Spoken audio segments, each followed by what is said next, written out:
হচ্ছে ফর্মুলা এবং ফাংশন। আমরা জানি মাইক্রোসফট এক্সেলের মাধ্যমে আমরা সকল প্রকার গাণিতিক হিসাব করতে পারি।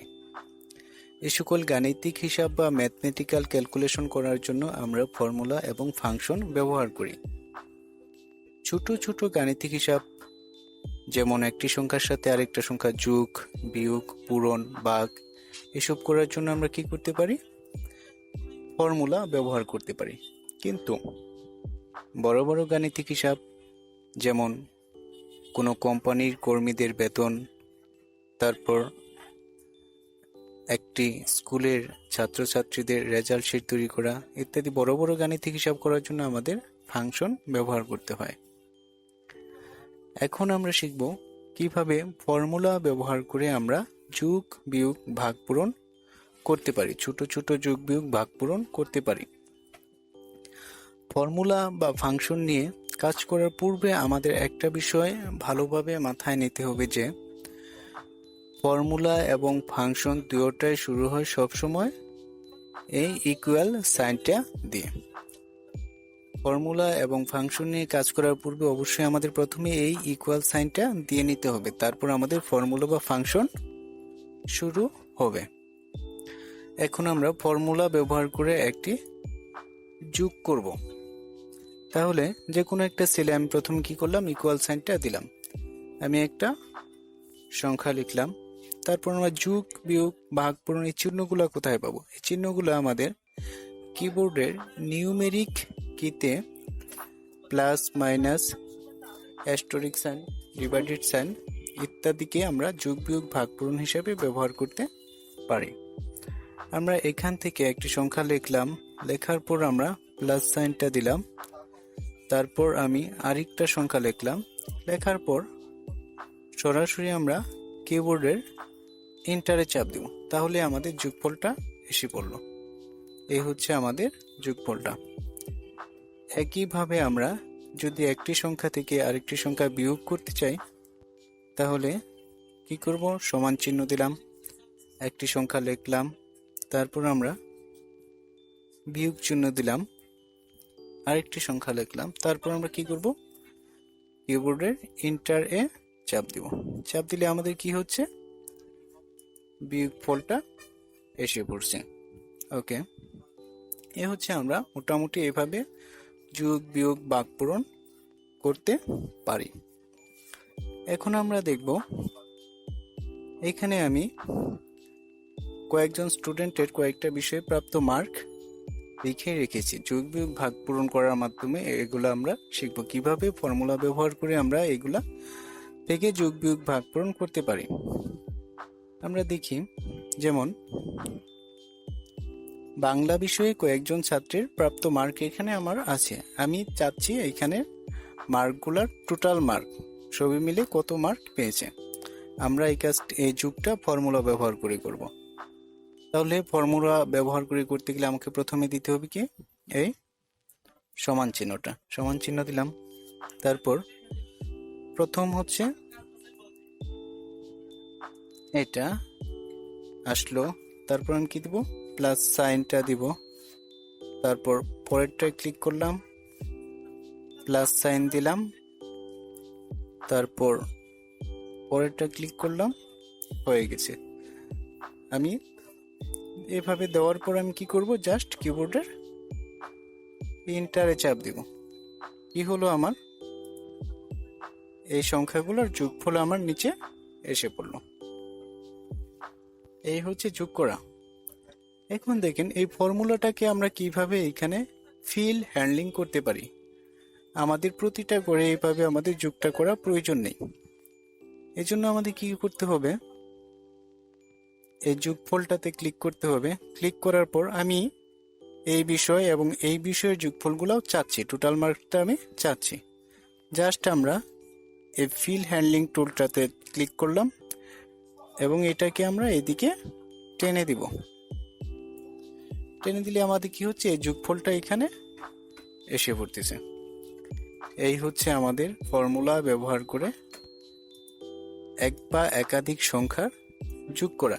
একইভাবে আমরা বিয়োগ করতে পারি, পূরণ করতে পারি, ভাগ করতে পারি, অথবা এখানে যে সংখ্যাগুলো আছে একটার সাথে আরেকটার যোগ করতে পারি। যেমন আমি এখানে ইকুয়াল সাইনটা দিলাম, আমি এই সংখ্যাটা দিলাম,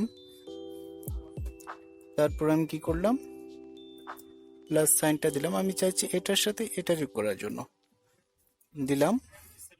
তারপর কি করব, আমরা কিবোর্ডের এন্টারে চাপ দিব। এই হচ্ছে আমাদের যোগফলটা এসে পড়লো। এটাকে আমরা ফিল হ্যান্ডলিং করব না, কারণ এটা আলাদা একটা যোগ। এই যোগটা আমরা আলাদা যে কোনো একটা সেলেও করতে পারি। এখানে আমরা নিচে নিচে করেছি, আলাদা একটা সেলেও আমরা করতে পারি। যেমন আমরা একটু দূরে এই সেলটাতে আসলাম, আসার পর এখানে আমি ইকুয়াল সাইনটা দিলাম, দেওয়ার পর একইভাবে যদি আমরা ক্লিক করলাম, তারপর কি প্লাস সাইন দিলাম, আরেকটা সংখ্যা ক্লিক করলাম, প্লাস সাইন দিলাম। এইভাবে আমি যে সংখ্যাগুলো ক্লিক করব এভাবে আসতে থাকবে। আসলে আমি কি করলাম, জাস্ট এন্টারে চাপ দিলাম, তাহলে এখানে আমার যোগফলটা এসে পড়লো। এই হচ্ছে আমাদের ফর্মুলা ব্যবহার করে যোগ, বিয়োগ, ভাগ, পূরণ ইত্যাদির কাজ। এখন আমরা দেখব ফাংশন ব্যবহার করে কিভাবে আমরা যোগ, বিয়োগ, ভাগ, পূরণ করতে পারি। আমরা বলেছিলাম ফর্মুলা এবং ফাংশন যেটা আমরা ব্যবহার করি, প্রথমে আমাদের কি সাইন দিতে হবে, সেটা হচ্ছে ইকুয়াল সাইন। আমি আগে এক্সট্রা একটা যোগ করে দেখাচ্ছি। যোগ করার জন্য আমরা যে ফাংশনটা ব্যবহার করছি তা হচ্ছে সাম। আমরা প্রথমে ইকুয়াল সাইন দিলাম, তারপর কি লিখবো, এখানে সাম। সাম লেখার পর আমরা ফার্স্ট ব্র্যাকেটটা ব্যবহার করব। ব্র্যাকেট ব্যবহার করার পর আমরা এখানে সংখ্যা দিলাম, তারপর প্লাস চিহ্ন দিলাম, ফর ক্লোজ, ওকে। তাহলে কি হলো, আমাদের রেজাল্টটা এসে পড়লো। একইভাবে সবকিছুর জন্য আলাদা আলাদা ফাংশন আছে, আমরা সেগুলা ব্যবহার করতে পারি। এখন আমরা দেখি এই মার্কগুলা থেকে কিভাবে আমরা ফাংশন ব্যবহার করে করতে পারি। খুবই সহজ। আমরা ইকুয়াল সাইনটা দিলাম, এস ইউ এম, সাম অপশনটা লিখলাম, লেখার পর কি দিতে হবে, ফার্স্ট ব্র্যাকেট দেওয়ার পর এটাতে আমি ক্লিক করলাম, তারপর কি চিহ্ন দিব, প্লাস, তারপরেরটা ক্লিক করলাম, প্লাস চিহ্ন দিলাম, আবার ক্লিক করলাম। এখন আমরা কি করব, ব্র্যাকেট ক্লোজ করব। ক্লোজ করার পর জাস্ট কিবোর্ডের এন্টারে চাপ দিই, আমাদের রেজাল্টটা এসে পড়লো। একইভাবে এই রেজাল্টটাকে আমরা কি করতে পারি, ফিল হ্যান্ডলিং করে দিতে পারি। হয়ে গেল। এখন আমরা দেখব ফাংশনের ব্যবহারটা আরো সহজভাবে আমরা করতে পারি। যেমন দেখি, ইকুয়াল সাইনটা দিলাম, দেওয়ার পর এস ইউ এম, তারপর কি করব, ব্র্যাকেটটা দিব, দেওয়ার পর আমি চাচ্ছি এখানে সব যে কয়টা সংখ্যা আছে সবগুলো যোগ। আমি জাস্ট কি করব, সবগুলো সংখ্যা আমি একবারে সিলেক্ট করলাম, করার পর ব্র্যাকেটটা ক্লোজ করলাম, তারপর আমি কিবোর্ডে এন্টারে চাপ দিলাম, তাহলে আমাদের এই যোগফলটা এসে পড়লো। এটাকে আমরা ফিল হ্যান্ডলিং করতে পারি। এই হচ্ছে ফর্মুলা এবং ফাংশন ব্যবহার করে যোগ, বিয়োগ, ভাগ, পূরণ করা। এখন আমরা শিখব রিলেটিভ রেফারেন্স এবং অ্যাবসলিউট রেফারেন্স। সহজ বিষয়। আমরা যখন